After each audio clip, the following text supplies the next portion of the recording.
வேதம் சொல்லுகிறது, பஞ்சமுள்ள காலத்திலே ஈசாக்கு விதை விதைத்தான்.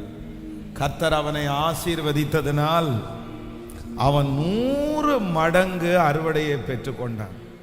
அப்ப நம்ம ஆராதிக்கிற ஆண்டவர் யார் அப்படின்னு சொன்னா, நாம் ஆராதிக்கிற ஆண்டவர் நம்மளை எந்த இடத்துலையும் கையேந்த விடாத ஒரு ஆண்டவர். அப்படின்னா நம்முடைய தேவைகளை சந்திக்கிற கர்த்தர். ஆண்டவர் 20 லட்சம் பேரை 40 ஆண்டுகள் வனாந்தரத்தில் நடத்தினார். 20 lakhs, 20 லட்சம். வேதம் சொல்லுது, அவருடைய பாதரட்சிகள் அவர்களுக்கு கிழிந்து போகல, அவருடைய வஸ்திரம் பழமையாய் போகல. அப்ப ஆண்டவர் ஒரு தேவ பிள்ளைய நடத்தணும்னு கர்த்தர் நினைச்சிட்டார் அப்படின்னு சொன்னா, அந்த தேவ பிள்ளைக்கு தேவையான சகலவற்றையும் ப்ரொவைட் பண்றது, கொடுக்கிறதற்கு ஆண்டவருக்கு லேசான காரியம். பாருங்களேன், ஆதியாகமத்துல வேதம் என்ன சொல்லுது? ஆதாம் ஏவாள் என்கிற அந்த 2 பேருக்காக ஆண்டவர் எத்தனை ஆற வச்சிருந்தாராமா? 4 ஆரகத்தர் வச்சிருந்தாராம். எத்தனை பேருக்கு? 2 பேருக்கு. 2 பேருக்கு ஆண்டவர் அவ்வளோ பெரிய தோட்டத்தை கொடுத்து, 2 பேருக்கு ஆண்டவர் அந்த ஏதேன் தோட்டத்தை சுற்றி 4 ஆறுகளை ஆண்டவர் கட்டளை இட்டு இருந்திருக்கிறார். அப்போ நம்முடைய ஆண்டவர் நம்ம ரொம்ப வறுமையா இருக்கணும், எல்லாத்தையும் மற்றவங்கள்ட்ட கையேந்திட்டே இருக்கணும் அப்படின்னு ஆண்டவர் விரும்புகிற தேவன் அல்ல.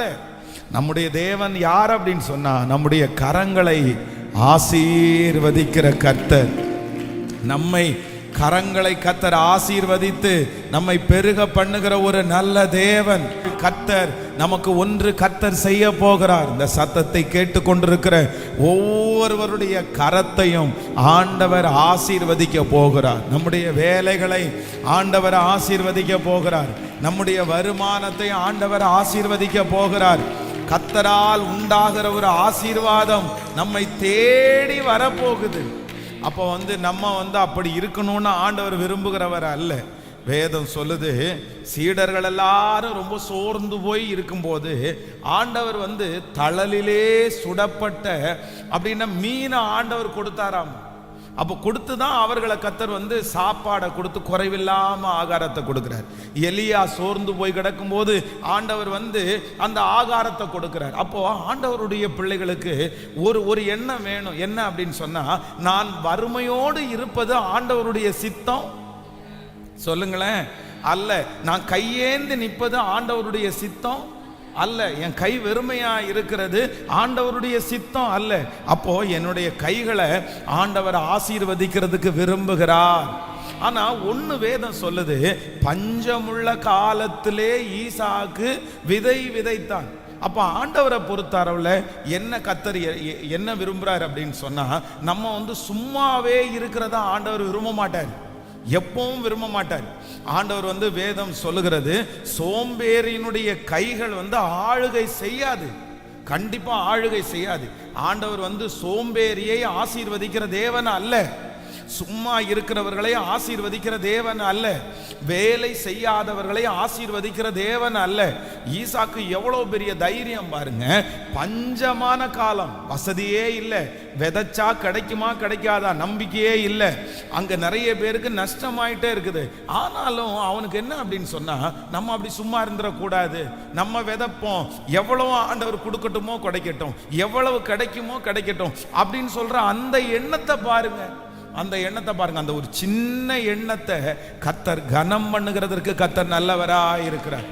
நான் ஒரு சாட்சியை திருச்சபையில சொன்னேன் அப்படின்னு சொன்னா, ஒரு நல்ல ஓரளவு ஒரு நல்ல இன்ஜினியர், கொஞ்சம் அவர் சம்பாதிச்சுட்டே இருந்தார். அப்போ திடீரென்று ஒரு நாள் ஒரு ஆஃபீஸ்லேருந்து அவருக்கு கூப்பிட்டு, இந்த மாதிரி சார் ஒரே ஒரு டைல்ஸ் எனக்கு உடஞ்சிருச்சு ஆஃபீஸில், ஒரு ஷோரூமில், அதனால் அந்த ஒரு டைல் மட்டும் மாற்றி கொடுக்க முடியுமா அப்படின்னு கேட்டிருக்கிறாங்க. கேட்ட உடனே இவருக்கு டக்குனு கோவம் வந்திருக்குது. ஏன் அப்படின்னு சொன்னால், இவர் அதுக்கு முன்னாடியே நிறைய பில்டிங் கட்டி ஃபினிஷ் பண்ணி, அவர் ஒரு நல்ல இன்ஜினியர், ஓரளவு ஒரு 10-15 வீடு கட்டி அந்த மாதிரி ஒரு லெவலுக்கு வந்துட்டாரு. ஒரு டைல்ஸ் உடஞ்சு போயிருச்சு, என்ன கூப்பிடுறாங்களேன்னு இவருக்கு ரொம்ப வருத்தமாக இருக்குது. ஆனாலும் சரி, ஓகே, ஆண்டவர் சில நேரத்தில் சிறிய வேலையை கூட நம்ம ஆசீர்வதிப்பார். இவர் கரெக்டாக அந்த ஃபோன் பண்ணும்போது பார்த்தீங்கன்னா அந்த கடைக்கு ஒரு கிலோமீட்டருக்குள்ள அந்த ரோட்லேயே தான் இருந்திருக்கிறாரு.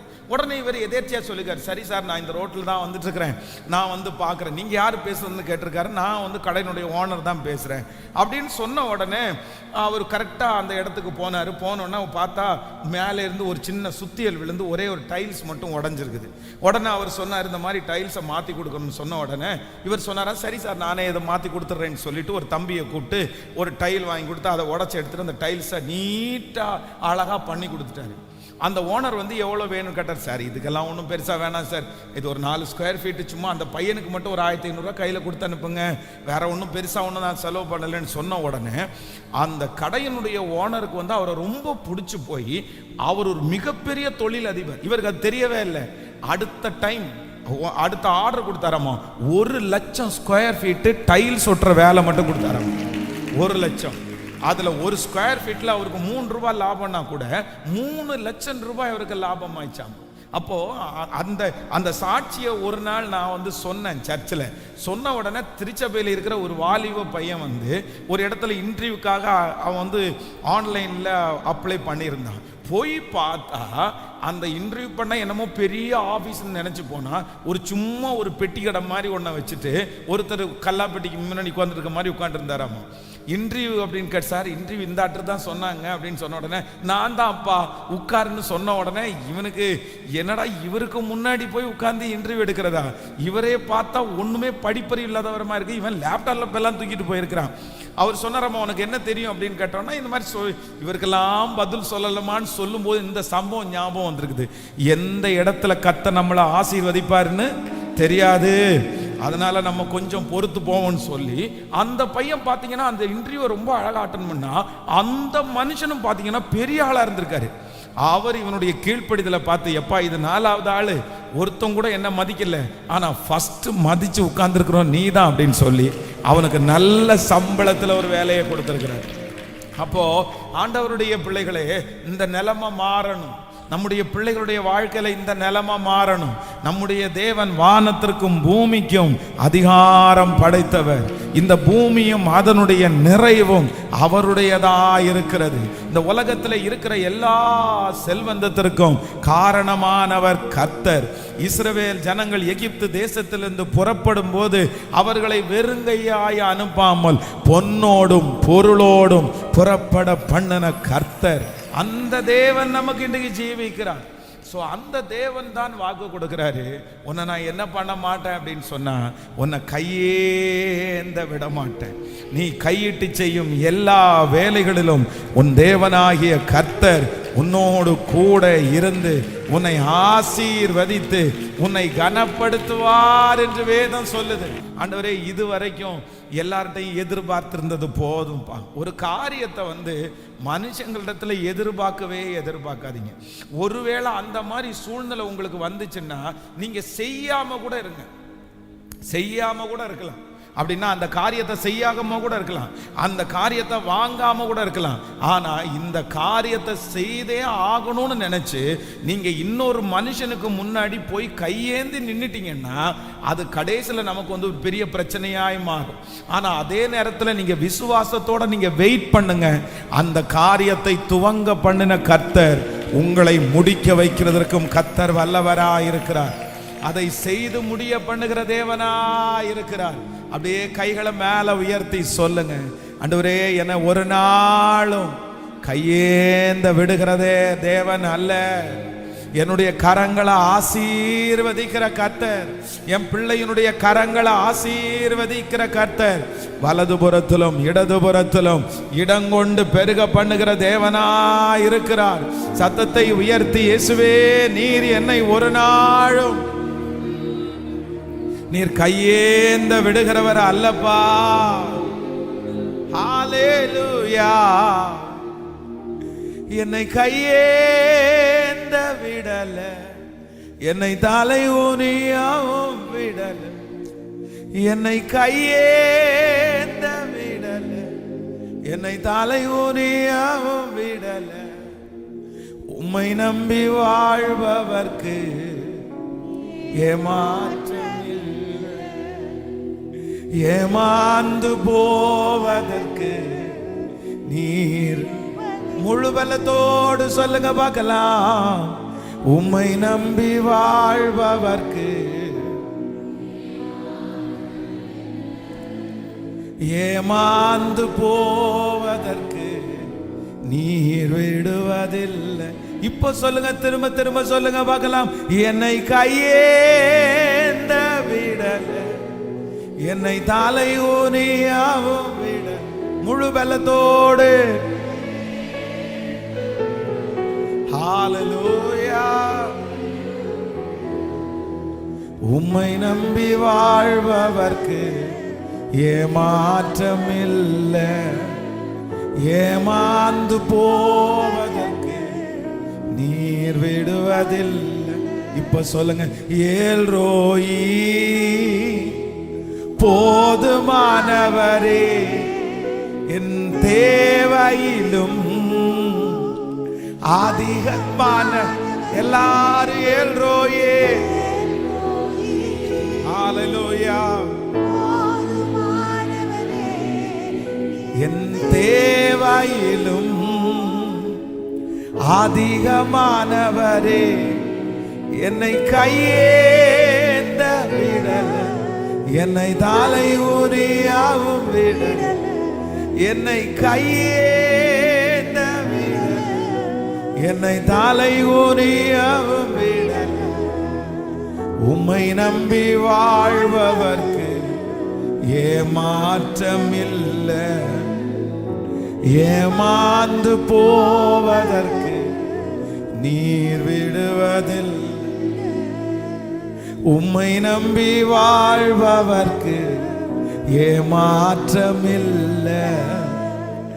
ஏமாந்து போவதற்கு நன்றியபானன். உடைந்த பாத்திரம் நான், அது உமக்கே தெரியும். தேவன் பயன்படுத்துகிறேன், இது யாருக்கு புரியும்? உடைந்த பாத்திரம் நான், அது உமக்கே தெரியும். தேவன் பயன்படுத்துகிறேன், இது யாருக்கு புரியும்? உதவாத என்னில்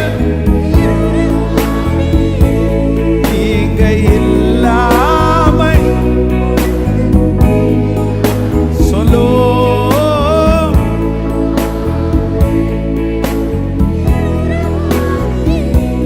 நீங்க இல்லாம என் உலகம் விடியாதே. நீங்க இல்லாம என் உலகம் விழிக்காதே. நீங்க இல்லாம என் உலகம். சத்தமா தேவகுமாரா, தேவகுமாரா, தேவகுமாரா, என்ன நினைச்சு? தேவகுமாரா, தேவகுமாரா, கொஞ்சம் நினைச்சு அப்படியே ஆராதிச்சுட்டு நம்புறப்பா. ஹல்லேலூயா. தேவகுமாரா, தேவகுமாரா, கொஞ்சம் இப்ப கைகளை மேல நீங்க நினைச்சா ஆசீர்வாதந்தா. என்ன மறந்தா எங்கே போவேன் சொல்லுவோம். நீங்க நினைச்சிருங்க ஆண்டவரே. உங்க நினைப்பு வரட்டும் அப்பா. எங்கே போவேனா? தேவகுமாரா, தேவகுமாரா, என்ன நினைச்சிடுங்க.